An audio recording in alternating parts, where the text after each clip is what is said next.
This is a lecture from OpenTuition. To benefit from the lecture, you should download the free lecture notes from opentuition.com. So how is strategic planning carried out? And for you, the most important model is known as the rational planning model. Rational because it is supposed to take a sensible, logical approach. And we can divide it into three sections. There is, first of all, position.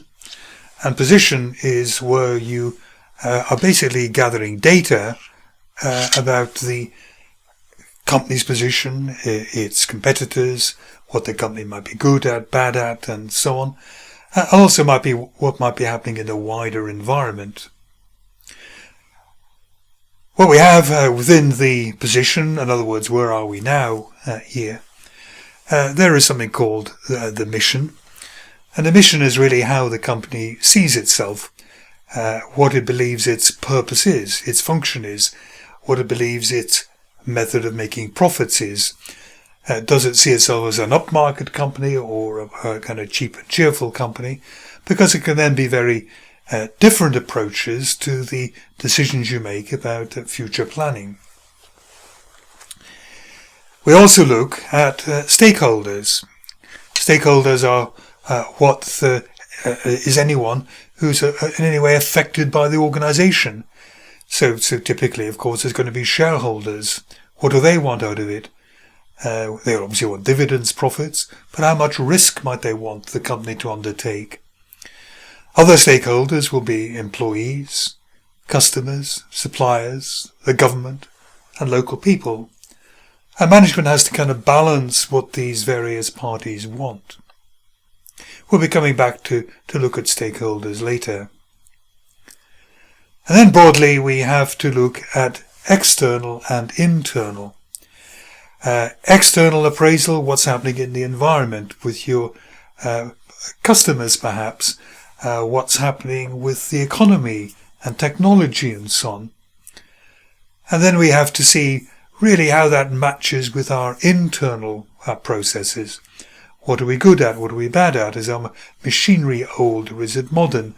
Do we hold patents that will allow us to make certain products?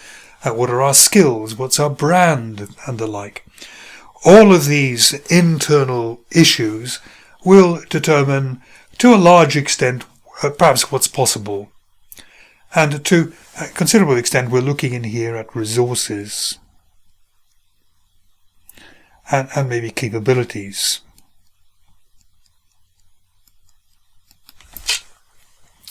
We might then set objectives. What do we want to do over the next year or indeed the next 5 years? When talking about strategic planning, you're thinking about really what's going to happen in 5 years, but then you probably work that back year at a time and say, well, I'm going to do that at the end of 5 years. Here's where I need to be at 4 years, 3 years, 2 years, 1 year. So that you've got a roadmap leading you to the longer term future, 5, 7, 10 years, whatever the planning horizon is. So then we come really to choice, having looked at the position, which may, of course, limit what we can do, limit our choice, then. And we have got strategic options and strategic choice. Options is kind of all the things we might do. We could take over a company. We could open up abroad. We could subcontract to a third party some of our manufacturing. We could decide, like IBM, to move out of manufacturing because it's difficult to make a good profit there, and perhaps move into the service industry where we feel there's going to be more opportunity for profit. So there are going to be a whole host of choices available, and what we need to do is to settle down on one of these options, and it will become our strategic choice. And this is what we're going to work towards in the action part here, in the implementation. If our choice out of these many options is to open abroad, then we have to start doing it. We have to go to the country. We have to appoint maybe a managing director there. The managing director has to find premises. You have to find suppliers, distributors. You have to make sure you're complying with all the laws in that country and so on. And gradually over maybe 1 or 2 years you build the new factory and start production. What's very important, however, is strategic control. Think of control as two ways. First of all, is the implementation, is that going okay? Are we going to hit our targets? We wanted this factory to be operating in 2 years, but there have been problems. It looks as though it's going to be 3 or 4 years. Is there anything we can do to bring it back on target? So there's controlling the plan, if you like, but then you have to remember that a lot of this stuff over here is going to be changing. Our competitors will change. Our competitors could certainly launch a product that means that what we have decided on is no longer relevant. The economy could change abruptly so that the market is not as buoyant as it was. Internally, perhaps we lose valuable employees. And if you lose too many valuable employees, it's going to put maybe a great strain on you achieving your strategic objectives and actually making your strategic choice into a real operating part of the company. So strategic plans are never just done once. They're basically a continual operation, always correcting, always seeing they seem to be relevant. And that's what's shown in this little triangle. It is trying to emphasize that this linear idea we had of the position, the choice, the action that we had in the previous slide, that's a bit of an oversimplification. Think of yourself as maybe planning next year's holiday. So what you do is you get together with the friends you're going to be going on holiday with. You look at the brochures, you look at when people can have holidays, you look at the countries you're interested in going to, you look at the dates that everyone might be able to go on, and you make a choice of where you're going to go, let's say for 2 weeks in August. So out of the brochures that we have, we make a particular choice. And then you begin implementing it. And the way you implement it is you begin going maybe on the internet, phoning up the holiday company, saying, can I have 2 weeks in south of Spain or wherever it is for 4 people, the first 2 weeks in August. And they say, no, sorry, that hotel is full, that flight is full. And what you have to do very often when you get down to actually putting some things into action, you inevitably find out more about the difficulties and opportunities, and that may throw you back onto looking at the analysis again. Or perhaps one of your friends comes along and say, I can't get those 2 weeks off, could you make it a week earlier? So nothing is kind of constant, and it'd be quite wrong to plan once and say, that's all I'm going to do, because what you plan today is almost certainly not what you're going to be putting into action in 5 years' time, the planning horizon which you used. So what's very important in planning is flexibility. Don't be ashamed of changing your mind. Don't think that because I planned it I have to do it. You are not the master of events. You have to be humble enough really to change your plan to match what's happening. Some people think that the large strategic planning 5-year type approach is actually a waste of time, is actually an arrogance. Because they say, look, you do not know all the relevant facts. We know there are some things we do not know. We do not know, for example, what the economy is going to be doing in 5 years. We do not know what a competitor may be launching into the product in a couple of years. We know that. Yet we are planning on the basis of this imperfect information. Furthermore, things will happen that we did not even conceive of. Who in 2006, when they set a long-range plan, would have even predicted that there was going to be a banking crisis, So there are known unknowns, and then more sinister, there are some unknown unknowns. Things will come out and surprise you. And if that's going to happen, what is the point in producing a 5-year plan where we know it's going to be wrong almost certainly?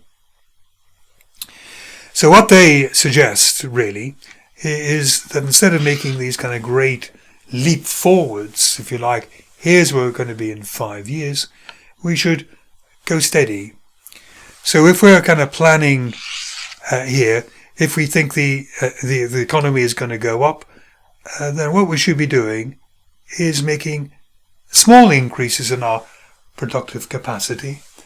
So that if the economy starts to go down again, then what we can do is we don't have to keep maybe producing more, or we're not ending up with a huge factory that's going to be only partially used, and maybe we begin to close down some of the factories and so on. And it's all kind of done much more gently, staying much more closely to what's happening in the economy. If down here you saw the economy was going up and you made a great leap of 5-year planning or 10 years planning, you might kind of be up there. And then you're committed to building a factory and to employing people, and the economy falls away and you're stuck with huge amounts of overcapacity. So logical incrementalism, as it's sometimes called, people say that you are wrong. Some would actually say you're wrong to make these big 5-year plans. I think the true answer is that sometimes you do need a big 5-year or 10-year plan. If you're a music company, you're facing a change from CDs to MP3 and downloads and so on there. Making small changes, in your production of CDs or the way in which you're dealing with the music industry will not work. You suddenly have to close factories. You can't do it gently. And if you were a car manufacturer and you see how popular battery power is, electric cars are and so on, if you go too gently in your research and development and setting up plants for battery cars, you're going to miss the boat. You need to bring hybrid cars and electric cars out now, otherwise you're going to lose your position in the market. You're going to lose momentum. So sometimes I think we need the big plan. Sometimes I think, particularly if the future is very uncertain, it might pay us to go more cautiously. The third approach which we have is known as freewheeling opportunism, and these are people who really do not like planning. It's really a psychological approach, and we probably know people who don't plan very much, yet they seem to get on. They don't really plan their holidays. They kind of, book a flight the night before and turn up and look for hotels a couple of days before and so on. Whereas other people psychologically would rather book their holidays like months in advance and know every night where they're going to be sleeping. It's not that one is right and one is wrong. It's just a very different attitude to planning. And very often these people are kind of entrepreneurial. They see a good idea, they want to go and kind of grasp it and try it, and they actually feel that they were to plan too much, that it actually restricts them.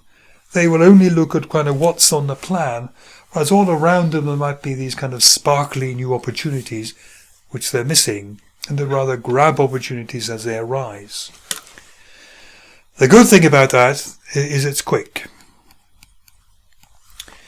You haven't laid down a 5-year plan that you're committed to. You're going around grabbing opportunities as they arise.